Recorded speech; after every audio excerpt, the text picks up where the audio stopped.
Nick is talking to a nurse on the phone.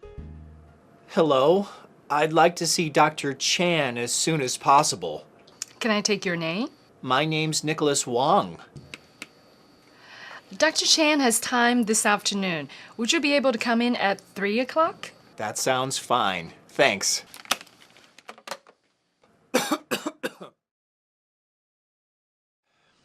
Hi, Nick. What's the matter? I have a high fever and a headache. Does your body hurt? Yes, my neck hurts and my muscles are sore. And I can't stop coughing. When did the pain start? I started feeling bad last week. My mom made me take out the garbage. It was cold outside. I was sick a day later. Can I have you take off your shirt? Now breathe deeply.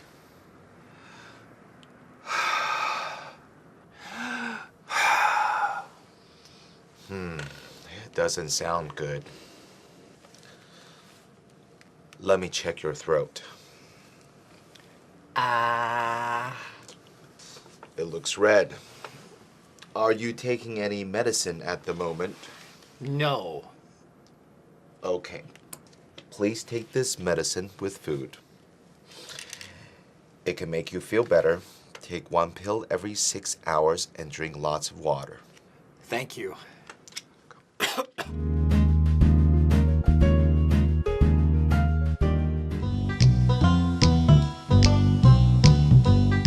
Hi everyone, welcome back. With me today we have Laurel. Hi everybody. Now before we were talking about getting sick and what happens when you don't feel so good. Laurel, have you ever been so sick that you knew you had to go to a doctor as soon as possible?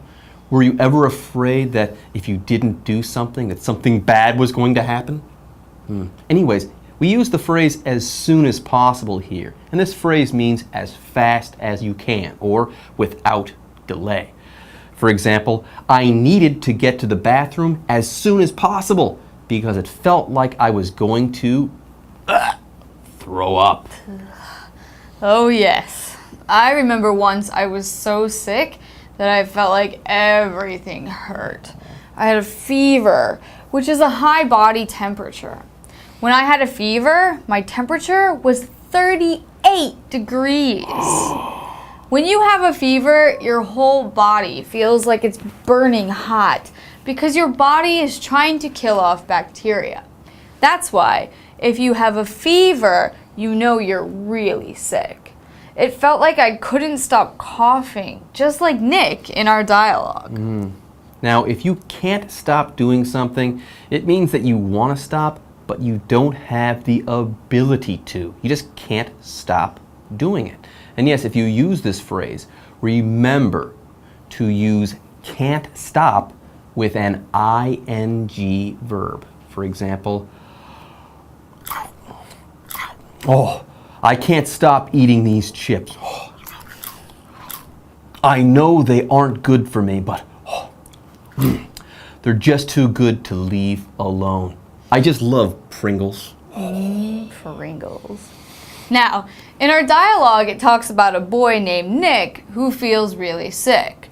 Just like us, when we're sick, he had a high fever and could not stop coughing. He also had other problems, like feeling like his muscles were sore and he had a headache.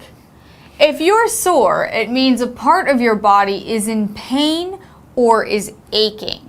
For example, I went to the gym yesterday after not going for a year, and now my whole body is so sore that it hurts to move.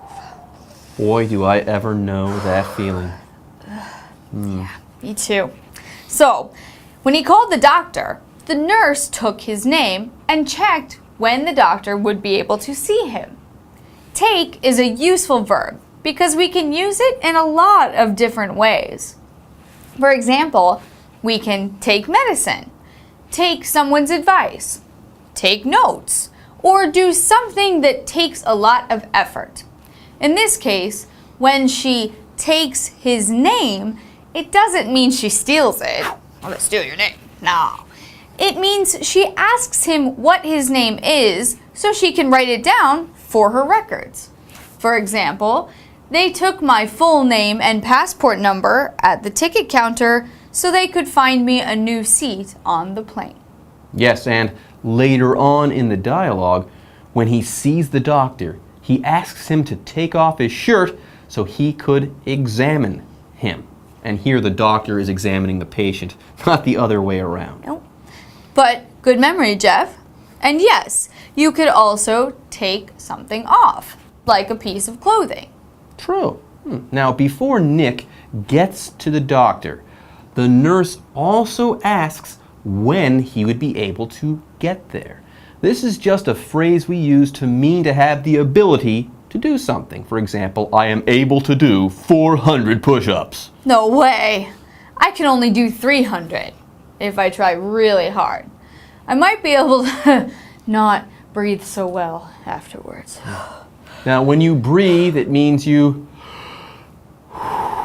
inhale and exhale, i.e. you move air in and out of your lungs. And you do this without even thinking because your body needs oxygen. For example, every time I go on stage, I forget to breathe. I'm so nervous.